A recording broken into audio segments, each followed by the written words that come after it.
Hey everyone, Tony D with your Piney podcast. Not a whole lot to let me back up a little. Not a lot to report today. New cases were down to 910, so we're back down under 1,000. Murphy didn't even give a press conference today, which is interesting because the very site that alerted me to this virus in the first place, the site that turned me on to a lot of information and made me wear a mask long before anybody else was wearing a mask, is a site called Zero Hedge. They had an article today that stated quite plainly that the CDC has acknowledged that, according to the statistics, or the presumed statistics, it's not 100%, but it's basically there. They just have to count the asymptomatic cases, which they believe are pretty widespread, and they haven't quite caught up to that yet, but they assume it's 50% at least. The virus has a death rate comparable to the flu, and if you count the asymptomatic cases, it's lower. Isn't that interesting? It's very interesting that Murphy didn't give a speech today on a Saturday. But then again, he's a government worker. He doesn't want to work on the weekends. And then again, as I said, Murphy is so worried about you and everyone in the state. He's so worried that he could take off on the weekends and just tweet about it. Yeah, while your business continues to suffer, and Murphy gets to, at his leisure, figure out how you should open your business, backed by science that he only keeps up on to grab himself some power. He's off today, I guess, tweeting away and maybe sitting on the beach somewhere. Who knows? But now we've got even bigger potential problems. There's a weekend's coming up, and in some of the major metro areas, they are planning George Floyd protests. Now, hopefully these won't get out of hand as they have in other parts of the country. I don't think they will. Maybe Jersey City, maybe Newark, because they've gotten out of hand in the past in protests like this. But let's hope not. Let's hope that people are peaceful, and I don't think George Floyd himself would want all this damage and destruction. Would you? I wouldn't. If the cops had killed me, I wouldn't want people to wreck the whole place. I would want to protest. Don't get me wrong. I would want something to be done, but we have to worry about Antifa and anarchists who are, in the European style, exciting more damage than just protest. I've gone to protest. I've gone to peace protest.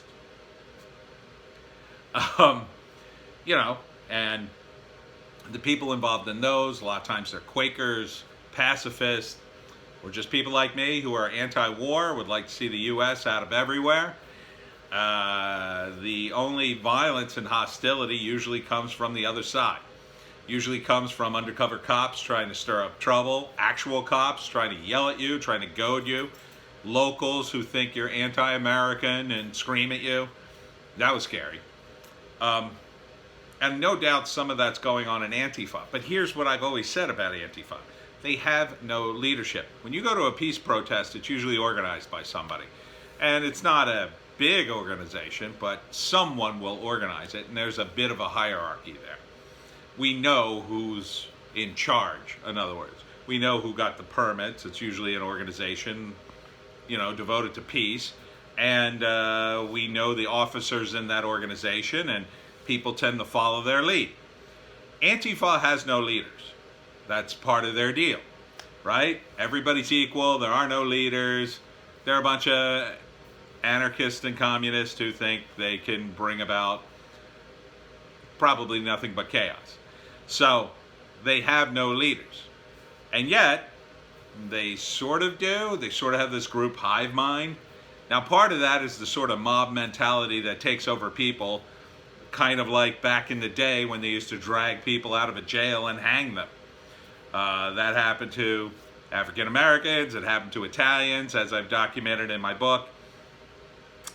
It happened to people in the Wild West. It happened to anybody. So that's part of it. But there are also forces that want to manipulate Antifa for their own political ends. So Antifa, if you don't think that Democrats or people aligned with the Democrats wouldn't manipulate you into doing more property damage or doing property damage to certain areas, you're fools. You're idiots. You are being manipulated.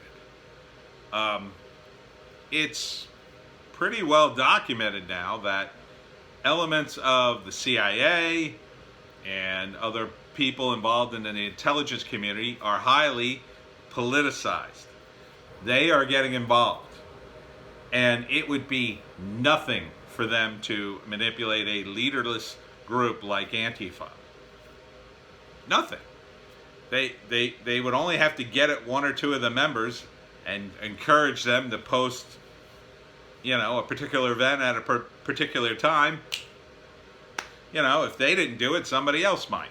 So it just requires a little chatting on the internet. It's a no-brainer. And if it picks up, great for them. If it doesn't, well, maybe next time. That's the way they operate. It's opportunist, like all criminals. So, Pineys, my advice to you, stay away from the major population centers this weekend, because these protests, they might be peaceful. I hope they are. But judging by what's happened in the last few days, they may not be. So if you're planning on going to Trenton or Jersey City or Newark, you might want to rethink your scheduling there and meet somewhere outside the major metropolitan areas, because that's where Antifa likes to go. And that's where they like to cause trouble. If you're planning on going and you're a protester, let me give you some advice as a guy who protested.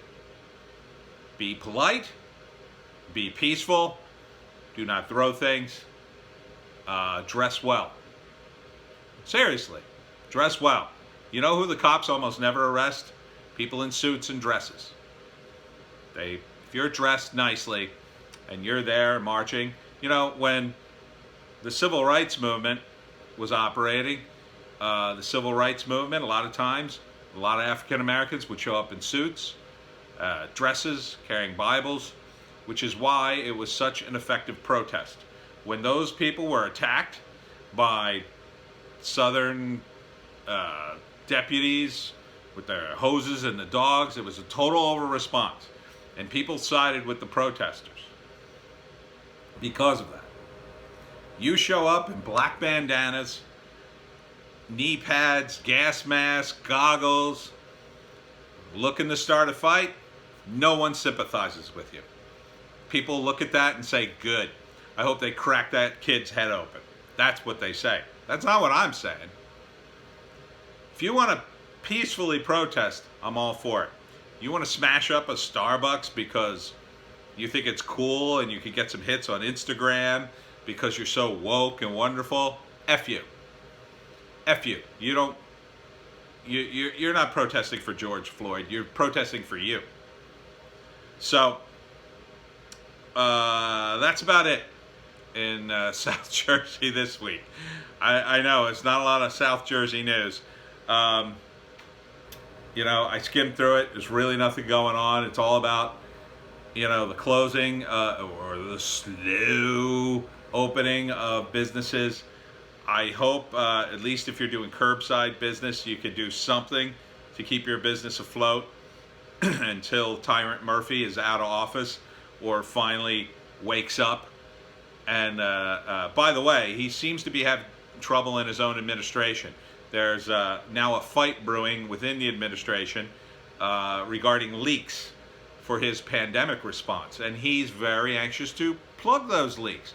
Isn't that interesting? I wonder what he's hiding. You know, a lot of people who are in government say if you don't have anything to hide, you got nothing to worry about. So why don't we apply that logic to our government? Because government should be transparent, shouldn't it, Phil? I think an investigation is in order. So maybe we should be writing further up the food chain, past the governor, to the FBI perhaps, and say, hey, some shenanigans going on in the Jersey government. What's happening over there? Maybe there should be an investigation.